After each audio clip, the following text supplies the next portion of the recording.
Captain Zethkar stared at the engine readings with growing dread. The numbers on his screen made no sense. 3 days ago, the research vessel Harmony's Edge had been cruising through normal space at standard velocity. Now, they sat dead in the void, their main drive completely silent. "Status report," he called across the bridge.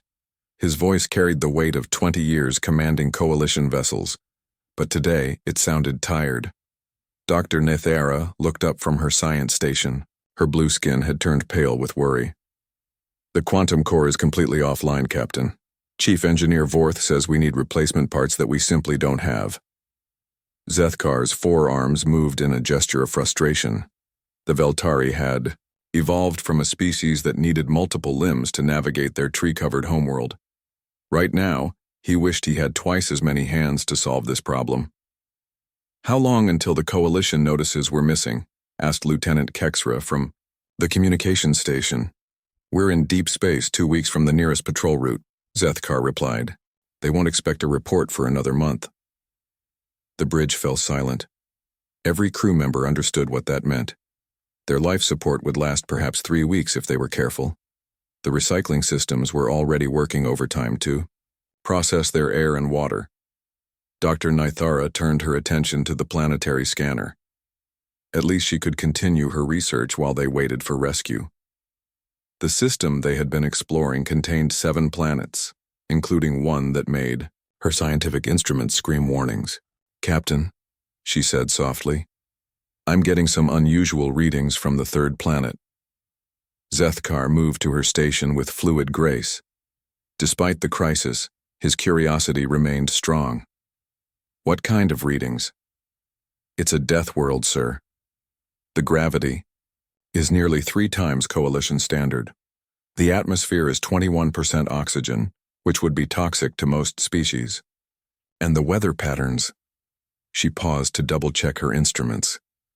"Captain, this planet has storms that move at 200 kilometers per hour. The surface temperature swings from freezing to boiling depending on the season." The captain's eyes widened. Death worlds were rare in the galaxy. Most species evolved on gentle planets with stable climates and reasonable gravity. The few death worlds that had been discovered were treated as dangerous curiosities, suitable only for automated research probes. Could anything actually live there? Asked Lieutenant Kexra, who had been listening. Dr. Nithara shook her head. The conditions would kill any known species within minutes.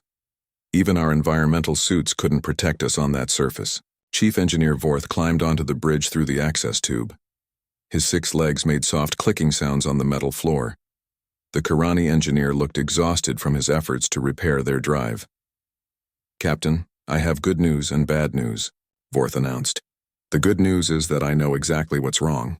The bad news is that we need a quantum stabilizer assembly, and the nearest one is probably at a Coalition shipyard 3 months away."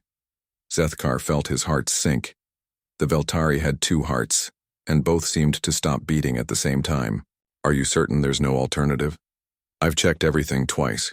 We could maybe restart the drive for a few minutes, but it would explode and kill us all." The captain looked around his bridge. 12 crew members from 4 different species, all depending on him to find a solution. The research mission that had seemed so routine now felt like a death sentence. "Sir," Lieutenant Kexra said quietly, "what about a distress beacon?" "We're too far from Coalition space," Zethkar replied. "It would take months for the signal to reach anyone who could help."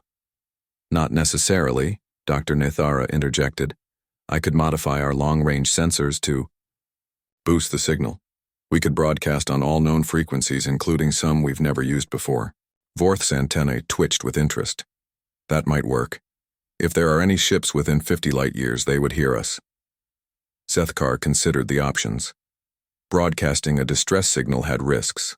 Pirates sometimes responded to such calls, looking for easy prey, but staying silent meant certain death. "Do it," he decided. "Broadcast on all frequencies. Send our position, ship identification, and crew complement. Make it clear we need immediate assistance." Dr. Nithara began working on the modifications. Her fingers moved quickly across the control panels as she rerouted power from non-essential systems. Within an hour, their distress beacon was ready. "Broadcasting now, Captain," she announced. The signal spread out from their ship at the speed of light, carrying their desperate plea across the void. It would take time to reach anyone who might help, but at least they had done something. 3 days passed with no response. The crew had begun rationing food and water. The ship's temperature had dropped to save power, and everyone wore thermal suits to stay warm. On the 4th day, Lieutenant Kexra picked up something unusual on the communications array. "Captain, I'm receiving a response to our distress call," he announced with excitement. Zethkar hurried to the communications station. "What kind of response?" "It's strange, sir. The signal is coming from the direction of that death world. The language is completely unknown, but the mathematical markers indicate intelligence." Dr. Nithara joined them, her scientific curiosity overriding her fear. "That's impossible. Nothing could survive on that planet, let alone develop technology." The signal continued for several minutes, then stopped. For the next 6 hours, nothing happened. The crew began to wonder if they had imagined the whole thing. Then their long-range sensors detected something that made everyone freeze with terror. Multiple objects were moving toward them from the death world. Large objects, traveling at impossible speeds. The sensor readings indicated advanced technology far beyond anything the Coalition possessed. "Captain," Dr. Nithara whispered, "I think our distress call was answered by whatever lives on that death world." Zethkar stared at the approaching objects on his screen. They had called for help, and something had responded. Something from a planet where nothing should be able to live. Now they would discover what kind of beings could survive in hell itself. The objects from the death world moved faster than anything Captain Zethkar had ever seen. His sensors showed 3 massive vessels approaching at speeds that should have torn them apart. Whatever powered those ships was beyond Coalition understanding. "Time to intercept?" he asked Lieutenant Kexra. "At their current speed, approximately 4 hours, Captain." 4 hours?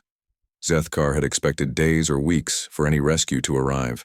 These beings from the death world traveled through space like it was nothing more than air. Dr. Nithara studied her readings with growing alarm. "Captain, those ships are enormous. Each one is nearly twice the size of our largest battlecruisers. And the energy signatures?" She paused, checking her instruments again. "They're generating power levels that could destroy planets." Chief Engineer Vorth clicked his 6 legs nervously. "What kind of beings build ships like that? And why do they need so much power?" "Perhaps they need that power to survive," Dr. Nithara suggested. "If they evolved on a death world, their technology might be designed for the worst possible conditions." The crew waited in tense silence as the mysterious ships drew closer. When they were still an hour away, the communication system crackled to life. A voice spoke in the unknown language they had heard before. The sounds were harsh and guttural, unlike any Coalition language, but embedded in the transmission were mathematical sequences that the computer could translate. "Captain," Lieutenant Kexra said with surprise, "they're trying to communicate. The computer is working on a translation matrix." "Put it through," Zethkar ordered. The bridge speakers filled with static, then a voice emerged, speaking broken but understandable Coalition standard. "Unknown vessel, this is Captain Nina Hayes of the Earthship Guardian. We received your distress signal. Are you in immediate danger?" The aliens looked at each other in shock. The beings from the death world spoke with authority and confidence. Their captain sounded like a military officer, not a scientist or explorer. "This is Captain Zethkar of the Coalition research vessel Harmony's Edge," he replied carefully. "We are stranded with critical engine failure. Our life support will fail within 2 weeks." "Understood, Captain Zethkar. We are approaching your position to render assistance. Please stand by." The transmission ended, leaving the bridge silent. Dr. Nithara was the first to speak. "Captain, did you notice how quickly they responded? They received our distress call and immediately launched a rescue mission. That suggests a highly organized military structure." Zethkar nodded grimly. "And they called it an Earthship. That Deathworld has a name, and they consider it home." As the Earthships drew closer, the Coalition crew could see them more clearly on their screens. The vessels were angular and aggressive-looking, with thick armor plating and what appeared to be weapon systems covering every surface. "Those aren't exploration ships," Chief Engineer Vorth observed. Those are warships. Lieutenant Kexra's voice was tight with fear. Captain, why would they send military vessels to answer a distress call? Before Zethkar could answer, the communication system activated again. Captain Zethkar, this is Captain Hayes. We're going to match velocity with your vessel and prepare for docking. Our engineering teams are standing by to assess your situation. Understood, Captain Hayes. We appreciate your assistance. No problem. That's what we're here for. The casual tone of the human captain surprised the aliens. She spoke as if rescuing stranded vessels was routine business. The largest Earthship moved alongside the Harmony's edge with impossible precision. The human pilots controlled their massive warship as easily as a coalition officer might handle a small shuttle. Captain, Dr. Nithera whispered, look at their docking procedures. Through the viewports, they could see figures in bulky environmental suits moving around the outside of the human ship. They moved with quick, efficient motions despite the zero-gravity environment. They're not using gravity manipulation, Chief. Engineer Vorth observed with amazement. They're just floating around out there like it's natural. Beings from a death world would have to be comfortable in hostile environments, Dr. Nithera replied. Perhaps space is less dangerous to them than their own planet. The docking procedure was completed in minutes. The human ship connected to theirs with a solid thunk that reverberated through the hull. Captain Zethkar, came Captain Hayes' voice. We're ready to send over our engineering team. They'll need to come aboard to assess your engine systems. Zethkar hesitated. Allowing unknown aliens aboard his ship was dangerous, especially when those aliens came from a death world and traveled in warships. How many of your people wish to come aboard? He asked. Just 3 engineers and a security escort. Standard procedure for first contact situations. Security escort. The humans were sending armed soldiers along with their engineers. Zethkar's. Crew exchanged worried glances. Very well, Captain Hayes. We'll meet them at the docking port. The coalition crew gathered near the airlock. They had no weapons, as research vessels didn't carry military equipment. If these death world beings had hostile intentions, there was nothing the aliens could do to stop them. The airlock cycled, and the humans entered. The first thing that struck the coalition crew was the size of the humans. Even in their bulky environmental suits, they were clearly large and powerfully built. They moved with fluid grace despite their equipment like natural predators. The lead human removed his helmet, revealing a face that made the aliens step back in shock. The human had forward-facing eyes like a hunter, strong jaw muscles, and visible teeth designed for tearing flesh. Captain Zethkar? The human asked in a voice that seemed too loud for the small space. I'm Commander Jake Murphy, Chief Engineer of the Guardian. These are my teammates, Dr. Lisa Rodriguez and Sergeant Tony Williams. Zethkar noticed that one of the humans carried obvious weapons. Sergeant Williams stood at attention like a soldier ready for battle. We're here to help, Commander Murphy continued. Can you show us to your engine room? The human's words were friendly, but his presence was intimidating. He was clearly built for violence, adapted by evolution to survive in conditions that would kill any civilized being. As they moved through the ship, Dr. Nithara studied the humans with scientific fascination and growing terror.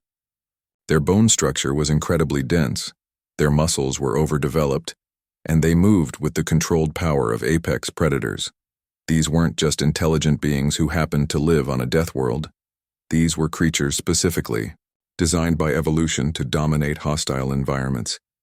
And now they were aboard the Harmony's edge, offering help with the casual confidence of supreme predators who feared nothing in the universe.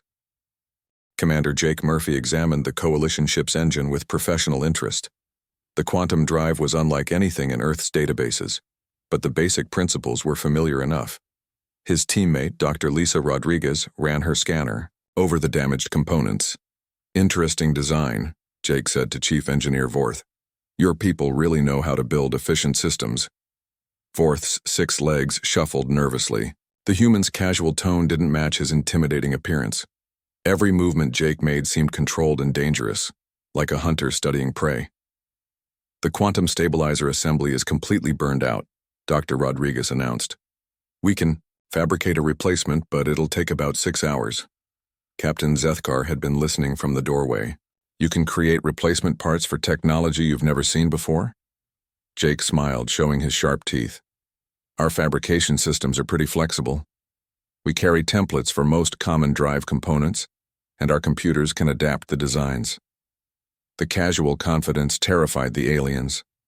These Deathworld beings spoke as if solving impossible engineering problems was routine business. Sergeant Tony Williams had remained near the entrance, his weapon clearly visible. He hadn't spoken since coming aboard, but his eyes constantly moved, watching everything. Dr. Nithara found his predatory alertness deeply disturbing. While we work on your engine, Jake continued, Captain Hayes would like to establish better communications. Our translation computers are still learning your language. Of course, Captain Zethkar replied. We appreciate any help you can provide. Over the next few hours, the human engineering team worked with efficient skill. They moved through the Coalition ship like they owned it, completely comfortable in the alien environment. Dr. Rodriguez seemed particularly interested in their life support systems. Your air recycling is fascinating, she told Dr. Nithara. Much more elegant than our designs. You find our technology interesting? Dr. Nithara asked carefully. Very much so. We always enjoy learning from other species. The casual way Dr. Rodriguez spoke about other species sent chills through the alien scientist. How many civilizations had these Deathworlders encountered? How many had they studied before conquering them? Meanwhile, Captain Hayes had established a communication link between the two ships. Her image appeared on the Coalition bridge's main screen, and the aliens got their first clear look at a human face. She was smaller than the males, but still obviously built for violence. Her eyes were sharp and intelligent, scanning the Coalition bridge with the same predatory awareness they had seen in Sergeant Williams. Captain Zethkar, she said, we've contacted Earth Command about your situation. They're very interested in establishing formal contact with the Coalition. Earth Command? Zethkar asked. Our central military authority. They handle all first contact situations. The aliens exchanged alarmed glances. The humans had a central military authority that managed contact with other species. This suggested a vast military organization designed for expansion and conquest. Captain Hayes, Dr. Nithara interrupted. May I ask how many other species your people have encountered? Captain Hayes smiled. You're actually our first. We've been listening to space communications for years, but this is the first time we've had direct contact. Her words were meant to be reassuring, but they had the opposite effect. The humans had been monitoring galactic communications without revealing themselves. They had been watching and learning about other species while remaining hidden. You've been watching us? Lieutenant Kexra asked with growing fear. Not specifically you, Captain Hayes replied. We picked up various signals over the years. Radio transmissions, navigation beacons, that sort of thing. We've been curious about who else was out here. Captain Zethkar felt his blood turn cold. The humans had been secretly studying galactic civilization while building their military forces. Now they had used a Coalition distress call as an excuse to make contact. Captain Hayes, he said carefully, your response to our distress call was very quick. We happened to be in the area conducting deep space exercises, she replied. Lucky coincidence. Military exercises. The humans had warships conducting training operations near Coalition space. They had been preparing for something, and the distress call had provided the perfect opportunity. Down in the engine room, Commander Murphy was finishing the repairs.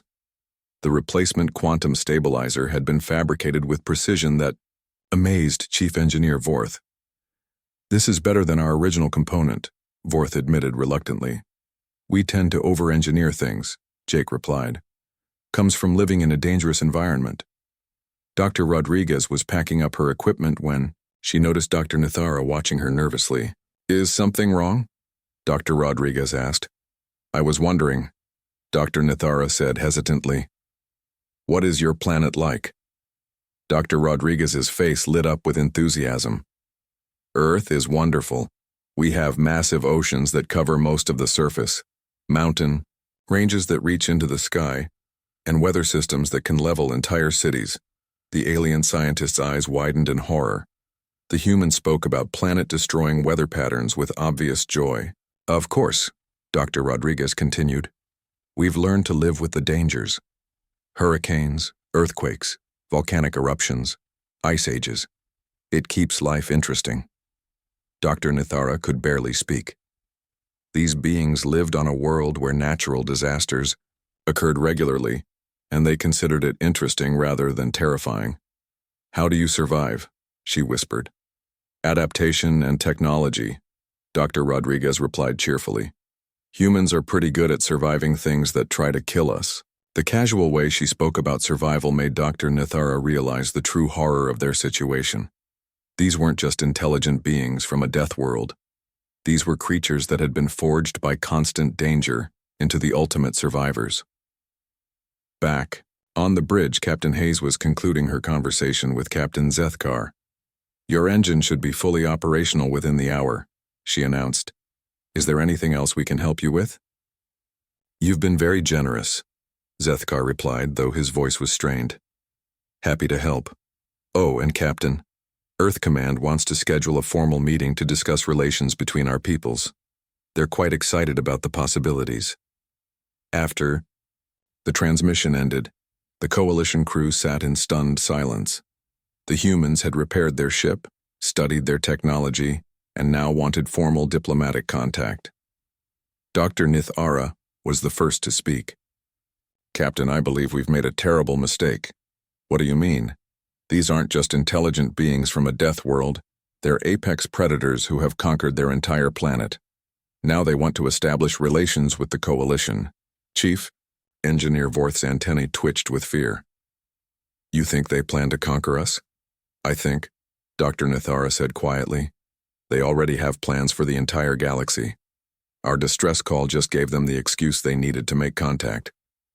Captain, Zethkar stared at the human ships through the viewport. The Deathworlders had answered their call for help with overwhelming force and impossible technology. They had offered assistance while clearly demonstrating their military superiority. Now they wanted to meet with Coalition leadership.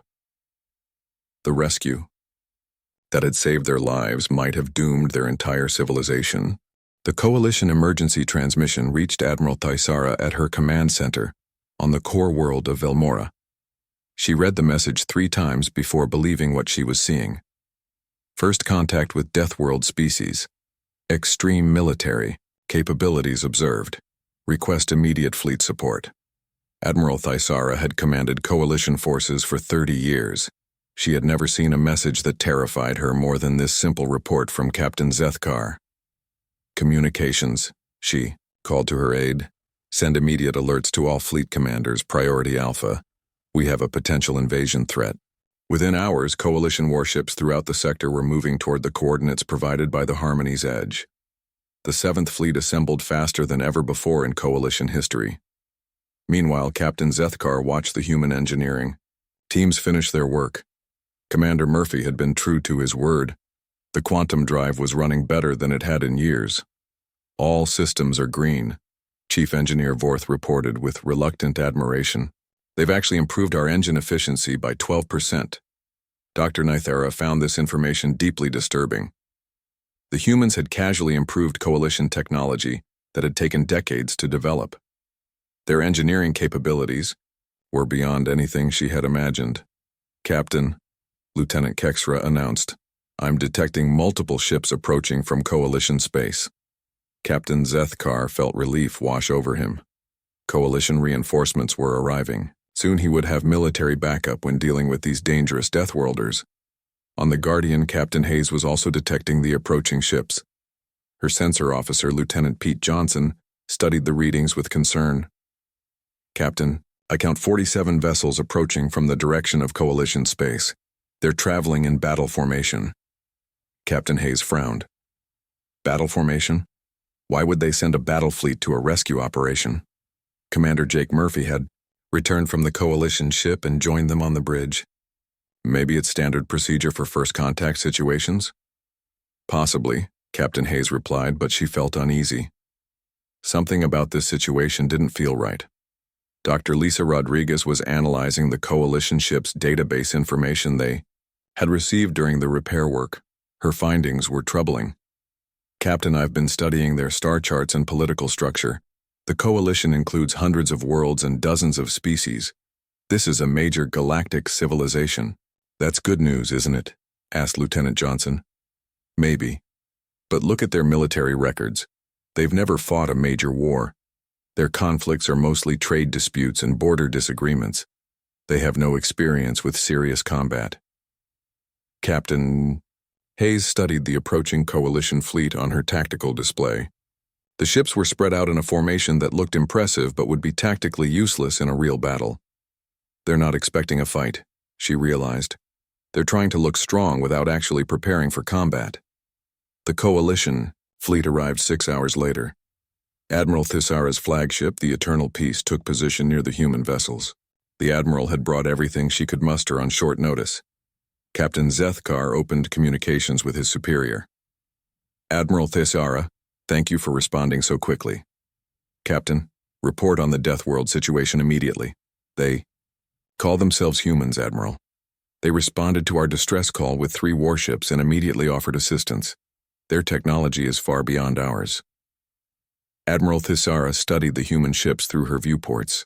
They looked like instruments of war, bristling with weapon systems and armored plating. Have they made any demands? She asked. No demands, Admiral. They repaired our engines and asked about establishing diplomatic contact with coalition leadership. The Admiral's blood chilled. The Deathworlders wanted to meet with coalition leadership. This was exactly how conquests began, with offers of friendship and cooperation. Captain Zethkar, maintain your current position. Do not provide any additional information to the humans. Captain Hayes had been monitoring coalition communications traffic. Her linguistic analysis computer was getting better at translation, and what she heard worried her. Commander Murphy, she called, the coalition ships are discussing us in terms that sound distinctly military. They keep using words that translate to threat assessment and invasion potential. Jake studied the coalition fleet formation. Captain, I don't think they came here to thank us for helping their people. Dr. Rodriguez joined them with more disturbing news. I've been analyzing their communications patterns. They're treating this as a potential hostile contact situation. But we answered their distress call. Lieutenant Johnson protested. We helped them. Maybe they don't see it that way. Captain Hayes replied grimly. The situation deteriorated rapidly when Coalition Lieutenant Vexon made a critical error. Against Admiral Thisara's orders, he decided to board the Guardian to gather intelligence about human capabilities. Lieutenant Vexon was young and eager to prove himself. He believed that studying the Deathworlders' technology might give the Coalition an advantage in the coming conflict. He launched his shuttle without authorization and approached the Guardian's docking bay. Unknown shuttle, came Captain Hayes' voice over the communication system. You are not cleared for docking. Please return to your ship. But Vexon's translation computer malfunctioned under the stress of rapid communication. He heard the words as an invitation rather than a warning. The young Coalition officer docked with the Guardian and entered through the airlock. The artificial gravity differential between the ships immediately caused problems. Coalition ships maintained low gravity suitable for their various species. Human ships used Earth normal gravity. Vexon collapsed the moment he entered the Guardian's gravity field. His breathing apparatus, designed for low-gravity environments, couldn't function properly under the crushing weight. Dr. Sarah Kim, the Guardian's chief medical officer, immediately rushed to help. She knelt beside the gasping alien and began emergency treatment procedures. Get me a medical scanner, she called to the nearby crew members. This being is in respiratory distress. Dr. Kim's efforts to save Vexon's life looked very different from the Coalition perspective. Through their viewports, Admiral Thisara and Captain Zethkar watched as the human medic bent over their collapsed officer. They're attacking Lieutenant Vexon, Admiral Thisara announced over the fleet communication system.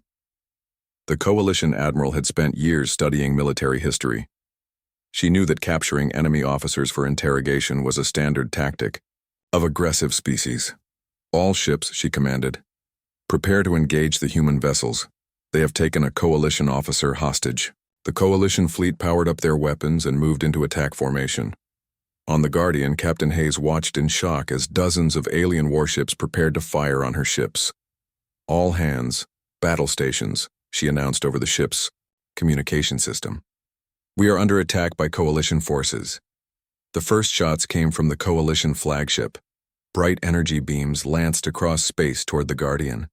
The human ship's defensive systems, designed to handle the radiation and debris of deep space exploration, easily absorbed the attacks. Captain Hayes had seconds to make a decision. She could retreat and try to escape, but that would leave the coalition officer to die in her medical bay. She could surrender, but that might doom Earth to conquest by a superior galactic civilization, or she could fight back. The Guardian's response was swift and devastating. Human weapons, built to clear asteroid fields and defend against cosmic hazards, tore through coalition shields like they were made of paper. Within minutes, 3 coalition ships were drifting helplessly with their engines destroyed. The Eternal Peace itself was severely damaged, its weapon systems completely offline. The brief battle ended as quickly as it had begun. The coalition fleet, designed for ceremonial displays rather than actual combat, was no match for ships built by Deathworlders. In the medical bay of the Guardian, Dr. Kim successfully stabilized Lieutenant Vexen. The young coalition officer would recover completely from his gravity-induced collapse, but the damage was done. The coalition and humanity were now at war, and neither side understood why the fighting had started. The silence after the battle was more terrifying than the fighting itself. Captain Hayes stared at the damaged coalition ships floating in space around her vessel. She had never wanted this to happen. Medical report. She called to Dr. Sarah Kim. The coalition officer is stable, Captain. He suffered respiratory failure due to gravity shock, but he'll make a full recovery. Captain Hayes felt sick. The aliens had attacked because they thought her crew was torturing their officer. Instead, Dr. Kim had been trying to save his life. Communications. Open a channel to the coalition flagship. Channel open, Captain. Admiral Thisara, this is Captain Hayes. I'm requesting an immediate ceasefire. We have your officer in our medical bay. He is receiving treatment for injuries sustained during docking. The response took several minutes. When it came, Admiral Thisara's voice was filled with pain and confusion. Captain Hayes, our sensors show that Lieutenant Vexen is alive. Is this true? Yes, Admiral.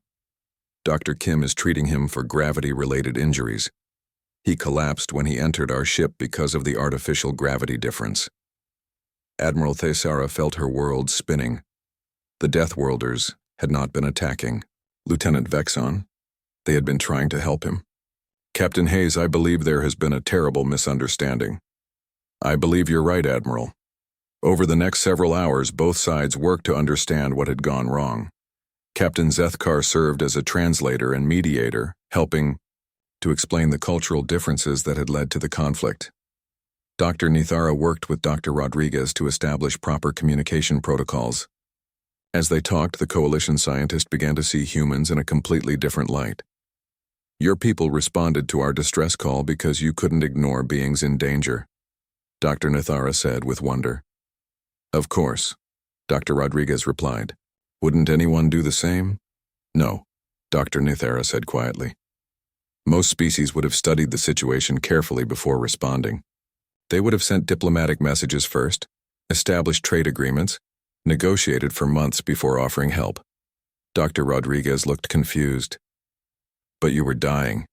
There wasn't time for negotiations. This simple statement revealed the fundamental difference between humans and the rest of galactic civilization. Humans acted immediately when lives were at stake. Other species planned and considered and debated. Commander Murphy was working with Chief Engineer Vorth to repair the damaged coalition ships. The human engineer was shocked by how fragile the alien vessels were. Your ships are beautiful, he told Vorth honestly. The design is elegant and efficient, but they're not built for combat. We've had peace for 300 years, Vorth explained. Our ships are designed for exploration and trade, not war. Murphy nodded thoughtfully. That explains a lot. Our ships are built for survival in hostile environments. We assumed all spacefaring species faced the same dangers we do. As Lieutenant Vexon recovered, he spoke with Dr. Kim about the experience. The young coalition officer was amazed by the human medical technology. You saved my life, he said, gratefully. It's what we do. Dr. Kim replied simply. We help people who are hurt. Even after my people attacked you? Dr. Kim smiled gently. You were in danger. Nothing else mattered. The conversation was recorded and transmitted to Coalition Command. Within hours, the recording was being analyzed by xenobiologists and military strategists throughout Coalition space. The revelation that humans were naturally altruistic Deathworlders created panic in some sectors and hope in others. Some species saw humans as the ultimate protectors, being strong enough to defend the weak. Others viewed them as an existential threat to galactic stability. Captain Hayes and Admiral Tessera worked together to establish formal communication protocols. They both understood that their accidental first contact would have consequences, far beyond their small encounter. Admiral, Captain Hayes said during one of their conversations, I need you to understand something about my people. We don't want to conquer anyone. We just want to explore and learn. I believe you, Captain. But you must understand how terrifying you appear to other species. You come from a world that would kill us in minutes. Your ships are more powerful than our entire fleet, and you act without hesitation when you see danger. Captain Hayes considered this carefully. What do you suggest we do? Be patient with us, Admiral Tessera replied. Most species need time to adjust to new ideas. Your people move and think faster than we're used to. The formal first contact protocols were established over the following days. Earth would send diplomatic teams to Coalition space, but they would travel in smaller, less intimidating ships. The Coalition would prepare their member species for contact with humans gradually. Dr. Nethera compiled a report about humans that would be distributed throughout Coalition space. She tried to explain that humans were dangerous but not hostile, powerful but protective. They are apex predators who chose to become guardians, she wrote. They have the strength to destroy civilizations but use that strength to save lives instead. The news of humanity's existence spread through the galaxy, faster than anyone expected. Within weeks, distress calls were being broadcast from dozens of worlds, hoping to attract human attention. Some calls were genuine emergencies. Pirates attacking trade routes, natural disasters threatening colonies, technical failures stranding ships in deep space. Human rescue teams responded to every call they could reach. Other calls were tests, attempts by various species to measure human capabilities and intentions. These too received responses, as humans couldn't tell the difference between real and fake emergencies. Captain Hayes found herself commanding a growing fleet of human ships as Earth responded to the galaxy's needs. Each successful rescue mission increased humanity's reputation as the galaxy's protectors, but it also increased fears among some species that humans were expanding their influence throughout known space. President Collins addressed the Earth population about their new role in galactic affairs. We didn't ask to become the galaxy's guardians, she said, but we can't ignore calls for help. Whether they come from across the street or across the galaxy, it's who we are. The speech was translated and broadcast throughout Coalition space. Some species welcomed humanity's protection. Others began building larger military forces to defend against the perceived human threat. Captain Zethkar returned to Coalition space as an unofficial ambassador between humans and aliens. His mission was to help other species understand that humans were friends, not conquerors. But he knew the task would be difficult. The galaxy had been forever changed by a simple distress call. Humanity had revealed itself as the ultimate paradox, being so powerful they could rule the galaxy, but so compassionate they chose to serve it instead. The rescue that had begun with the Harmony's Edge stranded in space had ended with humanity reluctantly accepting the role of galactic protectors. Their strength made them feared, but their kindness made them indispensable. The galaxy would never be the same.